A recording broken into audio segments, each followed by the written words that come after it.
Hello everyone, I, Ayushi, the student of Prince Lotus Valley, once again here in front of you all. Society. Society as a whole benefits immeasurably from the climate. All persons, regardless of race or gender, may have the opportunity to earn respect, responsibility, advancement and remuneration based on their ability.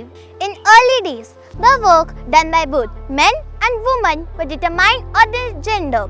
Women were in charge of domestic chores, whereas men were supposed to go out in the fields or shops and fulfill other requirements. Nowadays, women work as doctors, engineers, scientists and social workers. Many women has also joined armed force and police. Similarly, men has also gained expertise in different fields. They now work as stewards, chefs, fashion designers, etc. We can conclude that gender does not affect any occupation. Perfection and dedication can make anyone successful in the profession of their choice. Thank you.